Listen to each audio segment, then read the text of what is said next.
Good morning বন্ধুরা। তো আজকে আমি তুলে ধরবো আমার জীবনের একটি দিন। অন্যান্য দিনের মতো আজকের দিনটি হয়তো আমার এভাবে শুরু করার কথা ছিল না, কিন্তু কি করা যাবে বন্ধুরা। তো আজকে মঙ্গলবার, আমার ছুটির দিনেও আজকে আমাকে এখানে কাজে আসতে হচ্ছে। তো এটা নর্থ বেঙ্গল ইন্ডাস্ট্রি, এখানে প্লাইবোর্ড মেকিং করা হয়। আর এখন সকাল 6টা বাজে। তো মঙ্গলবার দিনটি কোম্পানিতে অত লোক থাকে না, কারণ আজকে আমরা 6জনই এই কোম্পানিতে কাজ করব। আর এখানে সবার প্রথমে আমাদেরকে আমার নাম লিখিয়ে এখানে ঢুকতে হবে। ভাবলাম চলো তোমাদেরকে একটি ছোট্ট করে ব্লগ আজকে দেওয়া যাক।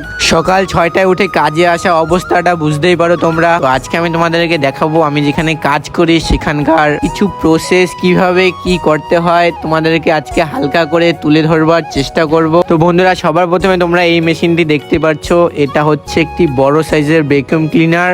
আজ আমরা শুধু এই 6জনই আজকে কাজ করব। বন্ধুরা, এই দেখো ঘেন্টিয়া সাপ। আমি তো এই সাপটিকে এই নামে চিনি, তোমরা যদি কোনো আলাদা নামে চেনো তাহলে অবশ্যই কমেন্ট করে। এগুলি আর তোমাদেরকে আলাদা করে আর কি দেখাবো। তো এটা দেখতেই পাচ্ছ, প্লাইবোর্ড গুলো এখানে রাখা আছে। আর এই মেশিনটা যে হচ্ছে, এটা হচ্ছে একটি কাটিং মেশিন।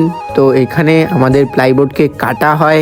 আর এই সাইডে সমস্ত কাটিং এর মালগুলো রাখা আছে। আর সামনে এই মেশিনটিকে দেখতে পাচ্ছ, এটা হচ্ছে ফার্স্ট হট প্রেস, ওটা হচ্ছে সেকেন্ড হট প্রেস। এই মেশিনগুলোতেই প্রেসার দিয়ে মালকে বানানো হয়। আর দূরে যে ওই মেশিনটিকে দেখতে পাচ্ছ, ওটি হচ্ছে একটি সেন্ডিং মেশিন। আর বন্ধুরা, এখন চলে এসেছি আমি আমার গন্তব্যস্থলে। হয়তো বন্ধুরা তোমরা কোনো না কোনো দিন দেখে থাকবে, প্লাইবোর্ডের উপরে অনেক রকমের ডিজাইন করা থাকে। এই মেশিনটি হচ্ছে একটি প্রিন্টার মেশিন।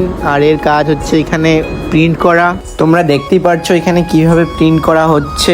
এখানে হাত দিয়ে কিছুই করতে হয় না, সমস্ত কিছুই অটোমেটিকই হয়ে যায়। এই মেশিনগুলো যে আছে সব হাওয়ার উপরে চলে। আর এখানে কাজ করার জন্য 3জন লোক লাগে। আর বন্ধুরা, আমার কাজ হচ্ছে এখানে এই মেশিন কন্ট্রোল করা। তো বন্ধুরা, আজকের ভিডিও আমি এখানে শেষ করছি, কারণ এখানে আমার এখন কাজ শুরু হয়ে গিয়েছে। তোমাদের অল্প ভালোবাসা আমাকে প্রেরণা দেবে আরো নতুন ভিডিও বানানোর জন্য। Thank you for watching.